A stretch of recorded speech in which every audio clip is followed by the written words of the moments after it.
Labour ക്യാമ്പിലെ തീപിടുത്തത്തിൽ മരിച്ചവരുടെ കുടുംബത്തിന് $15,000 ധനസഹായം പ്രഖ്യാപിച്ച് കുവൈത്ത് സർക്കാർ. ഏകദേശം 12,50,000 രൂപ വീതമാണ് കുടുംബങ്ങൾക്ക് ലഭിക്കുക. എംബസി വഴി തുക വിതരണം ചെയ്യും. കുവൈറ്റിലെ മംഗഫിൽ 25 മലയാളികൾ ഉൾപ്പെടെ 49 പേരുടെ മരണത്തിനിടയാക്കിയ സംഭവത്തിൽ മരിച്ചവരുടെ കുടുംബത്തിന് $15,000, അതായത് ഏകദേശം 12,50,000 രൂപ വീതം സഹായധനമായി നൽകാൻ കുവൈറ്റ് സർക്കാർ തീരുമാനിച്ചു. സർക്കാർ വൃത്തങ്ങളെ ഉദ്ധരിച്ച് പ്രാദേശിക അറബ് ദിനപത്രമാണ് ഇക്കാര്യം റിപ്പോർട്ട് ചെയ്തത്. ഈ തുക മരണമടഞ്ഞ രാജ്യക്കാരുടെ എംബസികൾ വഴിയാവും വിതരണം ചെയ്യുക. മംഗഫ് ദുരന്തത്തിൽ മരണമടഞ്ഞവരുടെ കുടുംബങ്ങൾക്ക് നഷ്ടപരിഹാരം നൽകാൻ അമീർ ഷെയ്ഖ് മിഷാൽ അൽ അഹമ്മദ് അൽ സബാഹ് നേരത്തെ തന്നെ ഉത്തരവ് പുറപ്പെടുവിച്ചിരുന്നു. എന്നാൽ ഇത് എത്ര തുകയാണെന്ന് അറിയിച്ചിരുന്നില്ല. അതേസമയം അപകടത്തിൽ ജീവൻ നഷ്ടമായവർക്ക് 2 ലക്ഷം രൂപ വീതം നൽകുമെന്ന് ഇന്ത്യൻ വിദേശകാര്യ മന്ത്രാലയം അറിയിച്ചിരുന്നു. തുടർന്ന് കേരള സർക്കാർ ജീവൻ നഷ്ടമായവർക്ക് 5 ലക്ഷം രൂപ വീതം നൽകുമെന്നും അപകടം സംഭവിച്ചവർക്ക് 2 ലക്ഷം രൂപയും പ്രഖ്യാപിച്ചിരുന്നു. കൂടാതെ MA യൂസഫ് അലി 5 ലക്ഷം രൂപയും രവി പിള്ള 2 ലക്ഷം രൂപയും പ്രഖ്യാപിച്ചിരുന്നു. അപകടത്തിൽ ജീവൻ നഷ്ടമായവരുടെ ഓരോ കുടുംബത്തിനും അടിയന്തര സഹായമായി 8 ലക്ഷം രൂപ വീതം NBTC മാനേജ്മെന്റ് നൽകി വരുന്നുണ്ട്. ബാക്കി തുകകൾ നടപടിക്രമങ്ങൾ പൂർത്തിയാകുന്നതിനനുസരിച്ച് നൽകി തുടങ്ങുമെന്നും NBTC മാനേജ്മെന്റ് അറിയിച്ചു. ഗിരീഷ് ഒറ്റപ്പാലം, 24 കുവൈറ്റ്. ഹജ്ജ് കർമ്മങ്ങൾ അവസാനിപ്പിച്ച് തീർത്ഥാടകർ മിനായിൽ നിന്ന് മടങ്ങി തുടങ്ങി. പകുതിയോളം തീർത്ഥാടകർ നാളത്തെ കല്ലേറ് കർമ്മത്തിൽ പങ്കെടുക്കും. ഇന്ന് ഉച്ചയ്ക്ക് ശേഷം മീനായിലെ ജംറകളിൽ കല്ലെറിഞ്ഞ് ഹജ്ജ് തീർത്ഥാടകരിൽ ഭൂരിഭാഗവും കർമ്മങ്ങൾ അവസാനിപ്പിച്ചു. മീനായിലും അറഫയിലും മുസ്ദലിഫയിലും ഹറം പള്ളിയിലുമായി 5 ദിവസം നീണ്ട കർമ്മങ്ങൾ പൂർത്തിയാക്കി ഈ തീർത്ഥാടകർ മീനായോട് വിട പറഞ്ഞു. ഇന്ന് കർമ്മങ്ങൾ അവസാനിപ്പിക്കുന്നവർ സൂര്യൻ അസ്തമിക്കുന്നതിന് മുമ്പ് മീനായുടെ അതിർത്തി വിടേണ്ടതുള്ളതുകൊണ്ട് ഉച്ചയ്ക്ക് ശേഷം ജംറകളിൽ നല്ല തിരക്ക് അനുഭവപ്പെട്ടു. എന്നാൽ ശക്തമായ സുരക്ഷാ സന്നാഹവും ജംറ പാലത്തിലെ സൗകര്യവും കാരണം തീർത്ഥാടകർ സുഗമമായി കല്ലേർ കർമ്മം പൂർത്തിയാക്കി. കർമ്മങ്ങൾ അവസാനിപ്പിച്ച് മക്കയിൽ നിന്ന് മടങ്ങുന്നവർ വിശുദ്ധ കഅബയെ പ്രദക്ഷിണം വെക്കുന്ന വിടവാങ്ങൽ തവാഫ് നിർവഹിക്കുകയാണ്. അതുകൊണ്ട് തന്നെ ഹറം പള്ളിയിലും നല്ല തിരക്കാണ് ഇപ്പോൾ അനുഭവപ്പെടുന്നത്. ബാക്കിയുള്ളവർ മക്കയിലെ താമസ സ്ഥലത്തേക്ക് മടങ്ങി. ഇവർ മക്കയിൽ നിന്ന് മടങ്ങുമ്പോഴാണ് വിടവാങ്ങൽ തവാഫ് നിർവഹിക്കുക. ഇന്ന് മിനായിൽ താമസിക്കുന്നവർ നാളത്തെ കല്ലേറിന് ശേഷം ഹജ്ജ് കർമ്മങ്ങൾ അവസാനിപ്പിക്കും. നാളെ വൈകുന്നേരത്തോടെ എല്ലാ തീർത്ഥാടകരും മിനായിൽ നിന്ന് മടങ്ങും. തീർത്ഥാടകർക്കിനി മടക്കയാത്രയുടെ നാളുകളാണ്. ഇന്ത്യൻ ഹജ്ജ് കമ്മിറ്റി വഴിയെത്തിയ തീർത്ഥാടകരുടെ നാട്ടിലേക്കുള്ള മടക്കയാത്ര ഈ മാസം 22-ന് ആരംഭിക്കും. ഹജ്ജിന് മുമ്പ് മദീന സന്ദർശിക്കാത്ത തീർത്ഥാടകരുടെ മദീന സന്ദർശനവും 22-ന് ആരംഭിക്കും. ഹജ്ജ് തീർത്ഥാടകരെ സംബന്ധിച്ചിടത്തോളം ഇനി മടക്കയാത്രയുടെ നാളുകളാണ്. ഹജ്ജിന്റെ ചൈതന്യം ഉൾക്കൊണ്ട് തിന്മകൾ വെടിഞ്ഞ് പുതിയൊരു ജീവിതം കെട്ടിപ്പടുക്കുക എന്ന ലക്ഷ്യത്തോടു കൂടിയാണ് തീർത്ഥാടകരിൽ ഭൂരിഭാഗവും മീനായിൽ നിന്നും മടങ്ങുന്നത്. മീനായിൽ നിന്നും ജലീൽ കണ്ണമംഗലം, 24. മലയാളി സന്നദ്ധ സംഘടനകൾക്ക് ഹജ്ജ് സേവനത്തിൽ ഏർപ്പെടുത്തുന്ന നിയന്ത്രണം പിൻവലിക്കാൻ നയതന്ത്ര ഇടപെടൽ വേണമെന്ന് കേരള മുസ്ലിം ജമാഅത്ത് സംസ്ഥാന ജനറൽ സെക്രട്ടറി ഇബ്രാഹിം ഖലീൽ ബുഖാരി. മലപ്പുറത്തെ +1 പ്രവേശന പ്രശ്നത്തിന് ശാശ്വതമായ പരിഹാരം കാണണമെന്നും അദ്ദേഹം 24-നോട് പറഞ്ഞു. ഇത്തവണ സൗദിയിലെ മലയാളി സന്നദ്ധ സംഘടനകളുടെ ഹജ്ജ് സേവനത്തിന് നിയന്ത്രണം ഏർപ്പെടുത്തിയത് തീർത്ഥാടകർക്ക് ഏറെ പ്രയാസമുണ്ടാക്കിയിട്ടുണ്ട്. കർമ്മങ്ങൾ പൂർത്തിയാക്കാനും ടെന്റുകളിലെത്താനും പ്രയാസപ്പെടുന്ന നിരവധി തീർത്ഥാടകരെയാണ് കഴിഞ്ഞ ദിവസങ്ങളിൽ കണ്ടത്. മുൻ വർഷങ്ങളെ പോലെ സൗദിയിൽ ജോലി ചെയ്യുന്ന സന്നദ്ധ പ്രവർത്തകർക്ക് ഹജ്ജ് സേവനത്തിന് അവസരമൊരുക്കാൻ നയതന്ത്ര ഇടപെടൽ വേണമെന്ന് കേരള മുസ്ലിം ജമാഅത്ത് സംസ്ഥാന ജനറൽ സെക്രട്ടറി സെയ്ദ് ഇബ്രാഹിം ഖലീൽ ബുഖാരി ആവശ്യപ്പെട്ടു. ആരാരും കൂടെയില്ലാത്ത, മഹ്റമില്ലാത്ത സ്ത്രീകൾ, ഒട്ടും ഭാഷ പരിജ്ഞാനമില്ലാത്തവർ, രോഗികളായവർ, വളരെ വേദനാജനകമായ രംഗമുണ്ട്. വരും കാലങ്ങളിൽ കഴിഞ്ഞ വർഷങ്ങളെ മുൻകാലങ്ങളെപ്പോലെ അതാത് രാജ്യത്തെ ഭാഷകൾ അറിയുന്ന വളണ്ടിയർമാർക്ക് സേവനത്തിന് നമ്മുടെ നാട്ടിൽ നിന്ന് നയതന്ത്ര ഇടപെടലുകളിലൂടെ മാത്രമേ അത് നടക്കുകയുള്ളൂ. കരിപ്പൂർ എംബാർക്കേഷൻ പോയിന്റിൽ നിന്ന് ഹജ്ജ് യാത്രാ നിരക്ക് വർദ്ധിപ്പിച്ചത് വിവേചനമാണ്. സ്വകാര്യ ഗ്രൂപ്പുകളുടെ ഹജ്ജ് നിരക്ക് അമിതമായ രീതിയിൽ വർദ്ധിപ്പിക്കേണ്ട സാഹചര്യം ഉണ്ടാകുന്നുണ്ട്. ഇത് ഒഴിവാക്കണമെന്നും അദ്ദേഹം മക്കയിൽ ആവശ്യപ്പെട്ടു. പ്രൈവറ്റ് ഗ്രൂപ്പുകൾ ഭീമമായ സംഖ്യ ഈടാക്കുന്നതിന് ചില സാഹചര്യങ്ങൾ നിർബന്ധിതമാക്കി ആരെയും ചൂഷണം ചെയ്യാതെ അതിന് പ്രൈവറ്റ് ഗ്രൂപ്പുകളിൽ കൂടി നന്നായി പരിഗണിച്ച് സൗകര്യപ്പെടുത്തണമെന്ന് ഭരണകൂടത്തോട് ആവശ്യപ്പെടുകയാണ്. +1 പ്രവേശനവുമായി ബന്ധപ്പെട്ട് മലപ്പുറം ജില്ലയിൽ നിലനിൽക്കുന്ന പ്രതിസന്ധി എത്രയും പെട്ടെന്ന് പരിഹരിക്കാൻ സർക്കാർ മുന്നോട്ട് വരണം. ഒരു ക്ലാസ്സിൽ 50-ൽ കൂടുതൽ കുട്ടികൾ പാടില്ലെന്നും ഖലീൽ ബുഖാരി അഭിപ്രായപ്പെട്ടു. ഒരു ക്ലാസ്സിൽ 55-ഉം 60-ഉം 65-ഉം എന്നത് എത്രമാത്രം അവരുടെ തുടർ യോഗ്യതയെ, തുടർ പഠനത്തെ ബാധിക്കുമെന്നത് ആലോചിച്ചാൽ അറിയാമല്ലോ. അങ്ങനെ പുതിയ ബാച്ചുകൾ അനുവദിച്ച് തിട്ടപ്പെടുത്തൽ മാത്രമേ പൂർണ്ണാർത്ഥത്തിൽ പ്രായോഗികമാവുകയുള്ളൂ. വിദ്യാർത്ഥികളുടെ ഭാവി അനിശ്ചിതത്വത്തിലാകുന്ന നിലവിലുള്ള അവസ്ഥയ്ക്ക് സ്ഥിരമായ പരിഹാരം ഉണ്ടാകണമെന്ന് ഇബ്രാഹിം ഖലീൽ ബുഖാരി ആവശ്യപ്പെട്ടു. മക്കയിൽ നിന്നും ജലീൽ കണമംഗലം, 24. അന്താരാഷ്ട്ര യോഗാ ദിനത്തിനുള്ള തയ്യാറെടുപ്പുകൾ ദുബായിൽ പുരോഗമിക്കുന്നു. ദുബായ് വേൾഡ് ട്രേഡ് സെന്ററിൽ നടക്കുന്ന പരിപാടിയിൽ ആയിരക്കണക്കിന് ആളുകൾ പങ്കെടുക്കും. വിവിധ പ്രവാസി സംഘടനകളും കൂട്ടായ്മകളും യോഗാ പരിശീലന സ്ഥാപനങ്ങളും പരിപാടിയുടെ ഭാഗമാകുമെന്ന് ദുബായ് ഇന്ത്യൻ കോൺസുൽ ജനറൽ അറിയിച്ചു. ദുബായ് വേൾഡ് ട്രേഡ് സെന്ററിൽ ജൂൺ 22-ന് FOI ഇവന്റ്സിന്റെ സഹകരണത്തോടെ ഇന്ത്യൻ കോൺസുലേറ്റാണ് പരിപാടി സംഘടിപ്പിക്കുന്നത്. വൈകിട്ട് 5 മണിയോടെയാണ് പരിപാടി ആരംഭിക്കുക. കേന്ദ്ര ആയുഷ് മന്ത്രാലയത്തിന്റെ നിർദ്ദേശാനുസരണമുള്ള കാര്യക്രമങ്ങൾ പാലിച്ചാകും പരിപാടി. ധ്യാനം, വിവിധ യോഗ പദ്ധതികൾ എന്നിവയുടെ പ്രദർശനമാണ് പരിപാടിയുടെ മുഖ്യ ആകർഷണമെന്ന് സംഘാടകർ അറിയിച്ചു. 10ാമത് അന്താരാഷ്ട്ര യോഗാ ദിനാചരണത്തിലുള്ള ഒരുക്കങ്ങൾ പൂർത്തിയായതായി ദുബായിലെ ഇന്ത്യൻ കോൺസുലേറ്റ് വ്യക്തമാക്കി. വിവിധ ഇന്ത്യൻ പ്രവാസി സംഘടനകളും കൂട്ടായ്മകളും യോഗ പരിശീലന സ്ഥാപനങ്ങളും പരിപാടിയുടെ ഭാഗമാകും. ദുബായ്ക്ക് പുറമെ ഷാർജ, റാസൽ ഖൈമ, അജ്മാൻ എന്നിവിടങ്ങളിലും ജൂൺ 23-ന് യോഗാ ദിനാചരണം നടക്കുമെന്ന് കോൺസുൽ ജനറൽ സതീഷ് കുമാർ ശിവൻ അറിയിച്ചു. This year's theme is women empowerment. The government of India has announced that this year the Yoga Day will focus on women's empowerment. We had a special women-only Yoga Day celebrated in 2022, but I am glad that the theme of this year globally will be on women empowerment.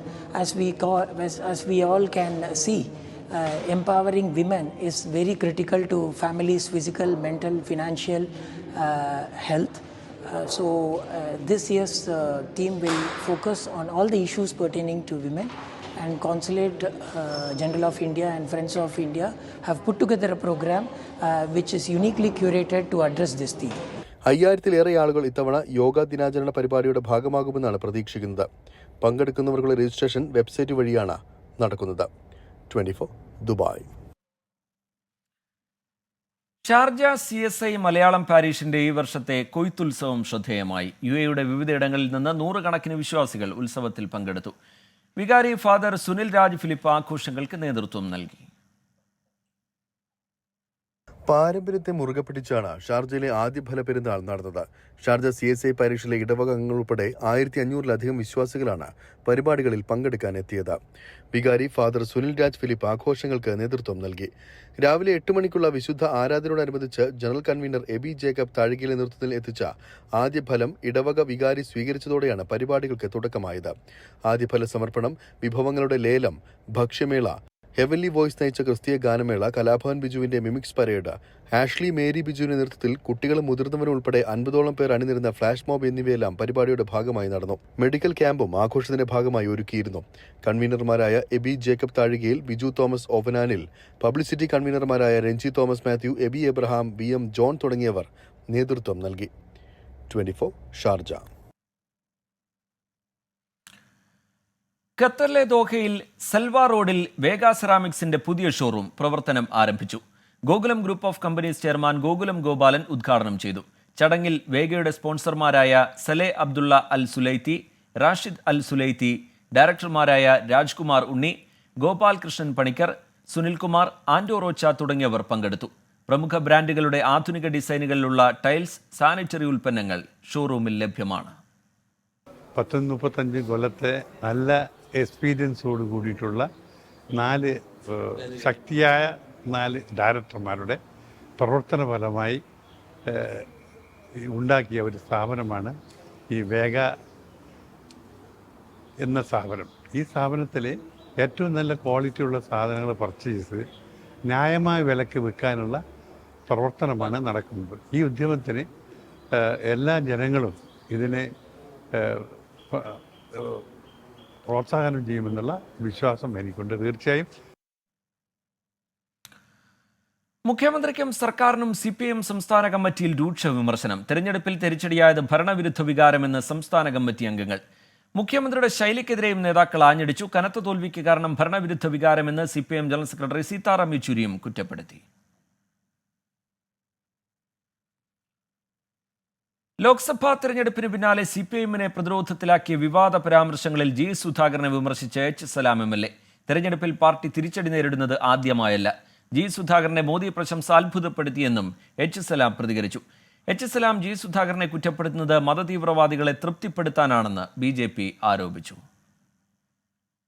Lok Sabha തെരഞ്ഞെടുപ്പിൽ CPIMന് തിരിച്ചടിയായതിന് പിന്നാലെ G Sudhakaran 24നോട് പറഞ്ഞ കാര്യങ്ങളാണ് H സലാം ഉൾപ്പെടെയുള്ളവരെ ചൊടിപ്പിച്ചത്. Party കോട്ടകളിൽ പോലും vote ചോർന്നെന്നായിരുന്നു G സുധാകരന്റെ കുറ്റപ്പെടുത്തൽ. തെരഞ്ഞെടുപ്പിൽ തിരിച്ചടി നേരിടുന്നത് ആദ്യമായിട്ടല്ലെന്ന് H സലാമിന്റെ മറുപടി. ആലപ്പുഴ ജില്ലയിലെ കമ്മ്യൂണിസ്റ്റ് രാഷ്ട്രീയത്തിൽ വലിയ ആഘാതം ഉണ്ടാകുന്ന സമയമെന്ന് പറയുന്നത് ബഹുമാന്യായ ഗൗരിയമ്മ പാർട്ടി വിട്ടുപോയ സമയം, തലക്കടിക്കുന്ന പോലെയുള്ള ആഘാതം ഉണ്ടായൊരു സന്ദർഭമാണ്. അതിനെ അതിജീവിച്ച പാർട്ടിയാണ് ആലപ്പുഴ പാർട്ടി. അമ്പലപ്പുഴ, കായംകുളം മേഖലകളിലെ തെരഞ്ഞെടുപ്പ് പ്രചാരണങ്ങളിൽ നിന്ന് തന്നെ ഒഴിവാക്കിയെന്ന G സുധാകരന്റെ ആക്ഷേപം H സലാം തള്ളി. KR ഗൗരിയമ്മ CPIM വിടാനുള്ള കാരണം ആരാണെന്ന് ആലപ്പുഴയിലെ ജനങ്ങൾക്കറിയാമെന്നും അത്തരം കാര്യങ്ങൾ അന്വേഷിച്ചു പോയാൽ പലതും പറയേണ്ടി വരുമെന്നും സലാം തിരിച്ചടിച്ചു. നരേന്ദ്രമോദി ശക്തനായ നേതാവാണെന്ന G സുധാകരന്റെ പരാമർശത്തെയും വിമർശിച്ചു. H സലാമിന്റെ പ്രതികരണത്തിന് പിന്നാലെ G സുധാകരനെ പിന്തുണച്ച BJP രംഗത്തെത്തി. H സലാം G സുധാകരനെ വിമർശിക്കുന്നത് ലഹരി മാഫിയയും മതതീവ്രവാദികളെയും തൃപ്തിപ്പെടുത്താനെന്ന് BJP ആലപ്പുഴ ജില്ലാ പ്രസിഡന്റ് MV ഗോപകുമാർ ഫേസ്ബുക്കിൽ കുറിച്ചു. 24 ആലപ്പുഴ. ലോക്സഭാ തെരഞ്ഞെടുപ്പ് ഫലം ചർച്ച ചെയ്ത CPI എറണാകുളം ജില്ലാ എക്സിക്യൂട്ടീവിൽ സ്വന്തം മന്ത്രിക്ക് ഉൾപ്പെടെ വിമർശനം. സംസ്ഥാന സർക്കാർ പരാജയമാണ് എന്നതിന്റെ തെളിവാണ് തെരഞ്ഞെടുപ്പ് ഫലം. മന്ത്രി GR അനിലും ഭക്ഷ്യവകുപ്പും നാടിന് നാണക്കേട്. ധനമന്ത്രി ഉൾപ്പെടെ ഒരു മന്ത്രിമാരെ കൊണ്ടും ജനങ്ങൾക്ക് പ്രയോജനമില്ല. സർക്കാർ തെറ്റിദ്ധരുത്താൻ തയ്യാറായില്ലെങ്കിൽ വലിയ വില നൽകേണ്ടി വരുമെന്നും ജില്ലാ എക്സിക്യൂട്ടീവിൽ വാദങ്ങൾ ഉയർന്നു. മൂന്നാർ വ്യാജപ്പട്ടയവുമായി ബന്ധപ്പെട്ട് റവന്യൂ ഉദ്യോഗസ്ഥരുടെ പങ്ക് കണ്ടെത്തിയ രാജൻ മധേക്കർ റിപ്പോർട്ടിൽ CBI അന്വേഷണത്തിന്റെ സാധ്യത തേടി ഹൈക്കോടതി. സർക്കാരിനോട് നിലപാട് അറിയിക്കാൻ കോടതി ആവശ്യപ്പെട്ടു. 2004 അന്നത്തെ ഇന്റലിജൻസ് മേധാവി നൽകിയ റിപ്പോർട്ടിൽ സർക്കാർ ഇതുവരെ നടപടിയെടുത്തിട്ടില്ലെന്ന് കോടതി ചൂണ്ടിക്കാട്ടി. 1992 മുതൽ 2003 വരെ ഇടുക്കിയിൽ ജോലി ചെയ്ത ഉദ്യോഗസ്ഥരാണ് സംശയനിഴലിൽ ഉള്ളത്. കണ്ണൂർ തലശ്ശേരി എരഞ്ഞോളിൽ സ്റ്റീൽ ബോംബ് പൊട്ടി വയോധികൻ മരിച്ചു. പറമ്പിൽ തേങ്ങ ശേഖരിക്കുന്നതിനിടയിലാണ് സ്ഫോടനമുണ്ടായത്. 80 വയസ്സുള്ള വേലായുധനെ ആശുപത്രിയിൽ എത്തിച്ചെങ്കിലും ജീവൻ രക്ഷിക്കാൻ കഴിഞ്ഞില്ല. റേഞ്ച് DIGയുടെ നേതൃത്വത്തിൽ ഉന്നത പോലീസ് ഉദ്യോഗസ്ഥർ സ്ഥലത്തെത്തി പരിശോധന നടത്തി. പാത്രമാണെന്ന് കരുതി തുറക്കാൻ ശ്രമിച്ചപ്പോൾ സ്റ്റീൽ ബോംബ് പൊട്ടിത്തെറിച്ചതാകാമെന്നാണ് പ്രാഥമിക നിഗമനം. ഇന്നുച്ചയ്ക്ക് 12:45 എരഞ്ഞോളി പഞ്ചായത്ത് ഓഫീസിന് സമീപത്തെ ആളൊഴിഞ്ഞ പറമ്പിൽ സ്ഫോടനമുണ്ടായത്. 4 വർഷമായി ആൾതാമസമില്ലാത്ത വീടും സ്ഥലവും. ഇവിടെ പൊഴിഞ്ഞു വീഴുന്ന തേങ്ങ ശേഖരിക്കാനാണ് അയൽവാസിയും 80കാരനുമായ വേലായുധനെത്തിയത്. ഇതിനിടെ ലഭിച്ച സ്റ്റീൽ പാത്രം ബോംബെന്നറിയാതെ തുറക്കാൻ ശ്രമിച്ചതോടെയാകാം സ്ഫോടനമെന്നാണ് പോലീസ് നിഗമനം. പക്ഷേ അദ്ദേഹം എന്തെങ്കിലും കളക്ട് ചെയ്യാമെന്ന കൂട്ടത്തിൽ ബോംബുമായിട്ട് ഹാൻഡിൽ ചെയ്യേണ്ട ഒരു അവസ്ഥ ഉണ്ടായതുണ്ടായിരിക്കാം. ഒരു പക്ഷേ നമ്മൾ ഇൻവെസ്റ്റിഗേഷനിൽ നോക്കണം. ബോംബ് സ്ക്വാഡ് ചെക്ക് ചെയ്തുകൊണ്ടിരിക്കുകയാണ്. എക്സാമിൻഡ് അവിടെ ചെറിയതായിട്ട് പൊടിഞ്ഞൊരു ഭാഗം കാണുന്നുണ്ട്. ഒരു പക്ഷേ അത് തുറക്കാൻ ശ്രമിച്ചിട്ടുണ്ടാകാം. സ്ഫോടനത്തിൽ വയോധികന്റെ ഇരുകൈകളും ചിതറിത്തെറിച്ചു. ശബ്ദം കേട്ട് ഓടിയെത്തിയ അയൽവാസികൾ വേലായുധനെ ആശുപത്രിയിൽ എത്തിച്ചെങ്കിലും ജീവൻ രക്ഷിക്കാനായില്ല. വേലായുധൻ സ്ഥിരമായി ഇവിടെ തേങ്ങ ശേഖരിക്കാൻ എത്താറുണ്ടായിരുന്നുവെന്ന് അയൽവാസി പറയുന്നു. അല്ല, ഞാൻ അറിഞ്ഞു 1 മണിക്ക് സൗണ്ട് കേട്ടിന്. പക്ഷേ ഈ ചേട്ടന്റെ വീട് ഇതിന്റെ വേക്കിൽ തന്നെ 2 വീടിന് അവിടെ ആ പറമ്പ് ഒഴിഞ്ഞ പറമ്പായിട്ട് കിടക്കുക. ഇത് മൊത്തം കണ്ടോ? ഈ പൊട്ടിത്തെറിക്ക് ശേഷം അവിടെ നോക്കിയോ? ഞാൻ നോക്കുമ്പോ ആംബുലൻസ് എന്റെ ചെന്ന് നോക്കി. അന്നേരം വണ്ടി അന്നേരം അറിയുന്നത്. സ്ഥലത്ത് ബോംബ് ഡോഗ് സ്ക്വാഡുകളും ഫോറൻസിക് വിദഗ്ധരും പരിശോധന നടത്തി. എന്നാൽ കൂടുതൽ ബോംബുകൾ കണ്ടെത്താനായില്ല. ബോംബ് ഇവിടെ ഉപേക്ഷിച്ചതോ ഒളിപ്പിച്ചതോ പിന്നിലാര്? ഇക്കാര്യങ്ങളിൽ വ്യക്തത തേടുകയാണ് പോലീസ്. 24 കണ്ണൂർ.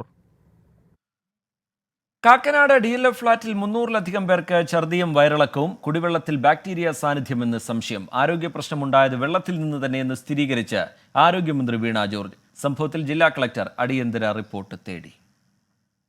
കാക്കനാട് DLF ഫ്ളാറ്റിലെ 340 പേർ രോഗാവസ്ഥയിലാണ്. വയറിളക്കവും ഛർദിയും കാരണം നിരവധി പേർ ചികിത്സ തേടി. കുട്ടികൾക്കും പ്രായമായവർക്കും ഉൾപ്പെടെ ആരോഗ്യ പ്രശ്നങ്ങളുണ്ട്. ചികിത്സയിലുള്ളവരുടെ ആരോഗ്യനിലയിൽ ആശങ്കപ്പെടേണ്ട സാഹചര്യമില്ല. കുടിവെള്ളത്തിൽ ഈക്കോളി ബാക്ടീരിയയുടെ സാന്നിധ്യമുണ്ടെന്നാണ് സംശയം. ആരോഗ്യ പ്രശ്നങ്ങൾ ഉണ്ടായതിനെ തുടർന്ന് മെയ് മാസത്തിൽ ഫ്ളാറ്റിലെ താമസക്കാരിൽ ഒരാൾ നടത്തിയ പരിശോധനയിൽ ഈക്കോളിൻ ബാക്ടീരിയയുടെ സാന്നിധ്യം സ്ഥിരീകരിച്ചിട്ടുണ്ട്. എന്നിട്ടും അസോസിയേഷൻ വേണ്ട നടപടിയെടുത്തില്ല എന്നാണ് താമസക്കാരുടെ ആരോപണം. 29/5 ഇവിടുത്തെ വെള്ളം ടെസ്റ്റ് ചെയ്തിട്ടുണ്ട്. 29/5 ടെസ്റ്റ് ചെയ്തിട്ട് അതിൽ ഈക്കോളി പ്രസൻസ് കാണിച്ചിട്ടുണ്ട്. വെള്ളം നോട്ട് ഗുഡ് എന്നുള്ളത് അതിൽ എഴുതിയിട്ടുണ്ട്. വെള്ളത്തിൽ നിന്ന് തന്നെയാണ് ആരോഗ്യ പ്രശ്നം ഉണ്ടായതെന്നും വീഴ്ച വരുത്തിയവർക്കെതിരെ നടപടിയെടുക്കുമെന്നും മന്ത്രി വീണ ജോർജ്. ആരോഗ്യ വകുപ്പിന്റെ ഡിസ്ട്രിക്റ്റിലെ സീനിയർ ഡോക്ടേഴ്സ് അടങ്ങുന്ന ടീം അവരവിടെ പരിശോധന നടത്തുകയും അവിടെ നിന്ന് സാമ്പിളുകൾ ശേഖരിക്കുകയും ചെയ്തത്. അത് മാത്രമല്ല, ഫ്ളാറ്റുകളിൽ താമസിക്കുന്ന അന്തേവാസികളുമായിട്ട് ആശയവിനിമയം നടത്തി. അതുകൂടാതെ രോഗാവസ്ഥയിലുള്ളവരെ, രോഗലക്ഷണങ്ങളുള്ളവരെയും അവരുടെ ഫ്ളാറ്റുകളിൽ പ്രത്യേകമായിട്ട് സന്ദർശനം നടത്തുകയും ചെയ്തിട്ടുണ്ട്. കിണർ, വാട്ടർ അതോറിറ്റി എന്നിങ്ങനെ 3 സ്രോതസ്സുകളിൽ നിന്നാണ് ഫ്ളാറ്റിലേക്ക് വെള്ളം എത്തുന്നത്. ഇവിടെ നിന്നുള്ള ബന്ധം വിച്ഛേദിച്ച് ടാങ്കറുകളിൽ നിന്ന് വെള്ളം എത്തിക്കാൻ ആരംഭിച്ചിട്ടുണ്ട്. എല്ലാ സോഴ്സിൽ നിന്നും സാമ്പിൾ എടുത്തുവെന്നും അസോസിയേഷൻ ഭാരവാഹികൾ. Long discussion with the health department yesterday. They have spent more than 3 hours with us. They have gone around our facilities. They have seen all our, pumping stations, cleaning stations, our water treatment plants. നഗരസഭാ അധികൃതരും MLA Uma തോമസും ഫ്ളാറ്റിലെത്തി സ്ഥിതിഗതികൾ വിലയിരുത്തി. DMOയുടെ നേതൃത്വത്തിൽ അടിയന്തര യോഗം ചേർന്ന് ജില്ലാ കളക്ടർ സംഭവത്തിൽ റിപ്പോർട്ട് ആവശ്യപ്പെട്ടിട്ടുണ്ട്. 24 കൊച്ചി. കുവൈറ്റ് ദുരന്തത്തിൽ പരിക്കേറ്റ 18 പേർ കൂടി വിവിധ ആശുപത്രികളിൽ ചികിത്സയിലുണ്ടെന്ന് NBTC മാനേജ്മെന്റ് അറിയിച്ചു. 3 പേർ തീവ്രപരിചരണ വിഭാഗത്തിലാണ്. ഇതിൽ 2 പേർ മലയാളികളാണ്.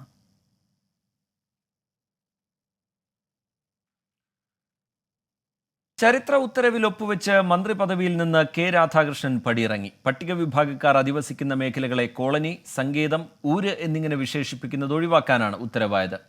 ഇതിന് പിന്നാലെ ക്ലിഫ് ഹൗസിലെത്തി മുഖ്യമന്ത്രിക്ക് രാജിക്കത്ത് നൽകിയ K രാധാകൃഷ്ണൻ നിയമസഭാംഗത്വവും ഒഴിഞ്ഞു. ആലത്തൂരിൽ നിന്ന് ലോക്സഭയിലേക്ക് തിരഞ്ഞെടുക്കപ്പെട്ട സാഹചര്യത്തിലാണ് രാജി. പട്ടികജാതി പട്ടികവർഗക്കാർ കൂടുതലായി താമസിക്കുന്ന മേഖലകൾ കോളനി, സങ്കേതം, ഊര് എന്നീ പേരുകളിലാണ് അറിയപ്പെടുന്നത്. ഇത് അവമതിപ്പിന് കാരണമാകുന്നുവെന്ന് കണ്ടെത്തിയതിനെ തുടർന്നാണ് ഈ പദങ്ങൾ ഒഴിവാക്കാനുള്ള തീരുമാനം. പകരം നഗർ, ഉന്നതി, പ്രകൃതി എന്നീ പദങ്ങളോ പ്രാദേശികമായി തിരഞ്ഞെടുക്കുന്ന കാലാനുസൃതമായ പേരുകളോ ഉപയോഗിക്കാം. പാർലമെന്റിലേക്ക് പോകാൻ മന്ത്രിപദത്തിൽ നിന്ന് പടിയിറങ്ങും മുമ്പ് സുപ്രധാന ഉത്തരവിൽ K രാധാകൃഷ്ണൻ ഒപ്പുവെച്ചു. പിന്നീട് ക്ലിഫ് ഹൗസിലെത്തി മുഖ്യമന്ത്രിക്ക് രാജിക്കത്ത് നൽകി. കോളനി എന്ന് കേൾക്കുമ്പോൾ തന്നെ ഒരു അടിമത്തത്തിൻ്റെ ഒരു സിമ്പലുണ്ട്. അത് ആ കോളനി എന്നുള്ള പേര് മാറ്റണം എന്നുള്ളത് നമ്മൾ നിരവധി ഘട്ടത്തിൽ ചർച്ച ചെയ്താണ്. എന്തായാലും ഈ ലാസ്റ്റ് മൊമെൻറ്റിലത് കോളനി നമുക്ക് അബോളിഷ് ചെയ്യാൻ വേണ്ടിയിട്ട് കഴിയണം, കോളനി എന്നുള്ള വാക്ക്. കാരണം ഒരു കൾച്ചറിൻ്റെ ഒരു പ്രശ്നം അവിടെ ഉയർന്നു വരുന്നുണ്ട്. അപ്പോൾ അതുകൊണ്ട് തന്നെയാണ് ആ പേര് മാറ്റാൻ വേണ്ടി തീരുമാനമെടുത്തത്.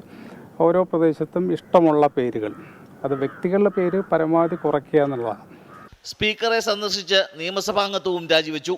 പട്ടിക വിഭാഗക്കാരായ യുവജനങ്ങൾക്കായി തുടങ്ങിയ ഉന്നതി സ്റ്റാർട്ടപ്പ് നോളജ് സിറ്റിയുടെ ഉദ്ഘാടനമാണ് മന്ത്രി എന്ന നിലയിൽ K രാധാകൃഷ്ണൻ പങ്കെടുത്ത അവസാന പരിപാടി. K രാധാകൃഷ്ണൻ കൈകാര്യം ചെയ്തിരുന്ന പട്ടികജാതി പട്ടികവർഗ പാർലമെന്ററി കാര്യ ദേവസ്വം വകുപ്പുകൾ തൽക്കാലം മുഖ്യമന്ത്രി ഏറ്റെടുക്കും. 3 ദിവസത്തെ CPIM സംസ്ഥാന കമ്മിറ്റി യോഗം പുതിയ മന്ത്രിയെ തിരഞ്ഞെടുക്കും. മാനന്തവാടിയിൽ നിന്നുള്ള OR കേളു മന്ത്രിസ്ഥാനത്തേക്ക് എത്താനാണ് സാധ്യത.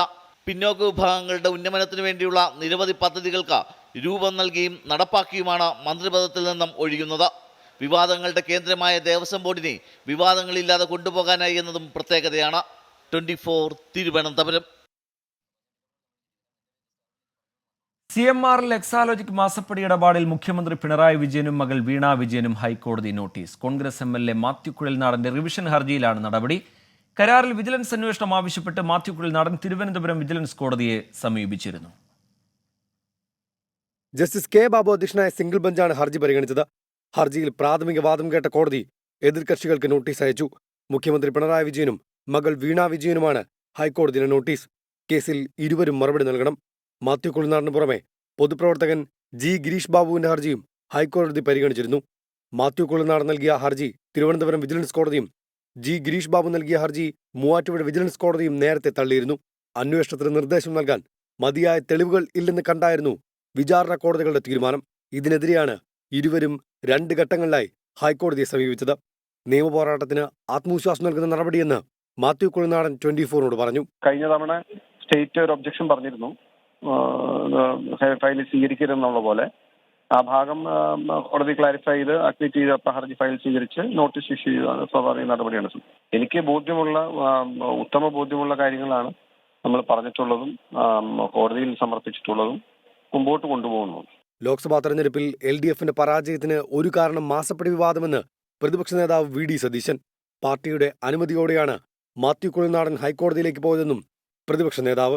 തീർച്ചയായിട്ടും ആ കേസ് വിജിലൻസ് തള്ളിയ സാഹചര്യത്തിൽ വിജിലൻസ് തള്ളിയത് തെറ്റാണ് എന്ന് പറഞ്ഞുകൊണ്ടാണ് ശ്രീ മാത്യു കുഴൽനാടൻ പാർട്ടിയുടെ അനുമതിയോടുകൂടി തന്നെ ഹൈക്കോടതിയിലേക്ക് പോയിട്ടുള്ളത്.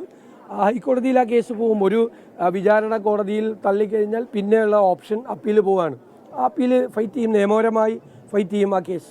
മുഖ്യമന്ത്രി പിണറായി വിജയൻ, മകൾ വീണ തൈക്കണ്ടിയിൽ, UDF നേതാക്കളായ രമേശ് ചെന്നിത്തല, VK ഇബ്രാഹിം കുഞ്ഞ്, PK കുഞ്ഞാലിക്കുട്ടി എന്നിവർക്കെതിരെ വിജിലൻസ് അന്വേഷണം വേണമെന്നാണ് G ഗിരീഷ് ബാബുവിന്റെ ഹർജിയിലെ ആവശ്യം. പിണറായി വിജയനും വീണ വിജയനുമെതിരെയാണ് മാത്യു കുഴൽനാടൻ അന്വേഷണം ആവശ്യപ്പെട്ടത്. 24 കൊച്ചി.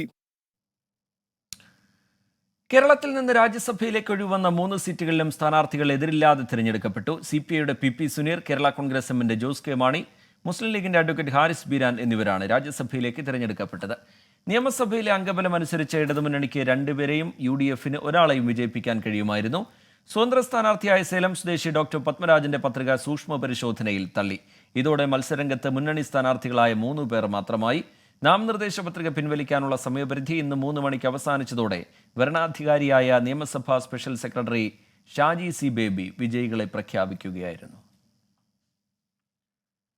പുതിയ പാർട്ടി രൂപീകരിക്കുമെന്ന് JDS കേരള ഘടകം. ജനതാദൾ S എന്ന പേര് ഉപേക്ഷിച്ചു. BJPക്കൊപ്പം നിന്ന് പ്രവർത്തിക്കുന്ന പാർട്ടിയുടെ ഘടകമായി അറിയപ്പെടാൻ ആഗ്രഹിക്കുന്നില്ല എന്ന് മാത്യു ടി തോമസ് പറഞ്ഞു. RJD ലയിക്കാൻ ആലോചിച്ചിട്ടില്ല എന്നും നേതാക്കൾ വ്യക്തമാക്കി. തിരുവനന്തപുരത്ത് ചേർന്ന JDS സംസ്ഥാന നേതൃയോഗത്തിലാണ് പുതിയ പാർട്ടി രൂപീകരിക്കാൻ തീരുമാനമായത്. ജനതാദൾ S എന്ന പേര് ഉപേക്ഷിച്ചെന്നും പുതിയ പാർട്ടി രജിസ്റ്റർ ചെയ്യുമെന്നും മാത്യു ടി തോമസ്. ഒരു രൂപത്തിലും BJPയോടൊപ്പം നിന്ന് പ്രവർത്തിക്കുന്ന ഒരു പാർട്ടിയുടെ ഘടകമായി കേരളത്തിലെ ഘടകം അറിയപ്പെടാൻ ഇഷ്ടപ്പെടുന്നില്ല. സ്വാഭാവികമായും ജനതാദൾ S എന്ന പേര് കേരളത്തിലെ പാർട്ടി ഉപേക്ഷിക്കേണ്ടി വരും. കേരളത്തിലെ പാർട്ടി BJP വിരുദ്ധ നിലപാടുമായി ഇടതുപക്ഷത്തിനൊപ്പം നിൽക്കും. RJD ലയിക്കാൻ ആലോചനയില്ല. പുതിയ പാർട്ടിയുടെ പേരിൽ ജനതാദൾ ഉണ്ടാകും.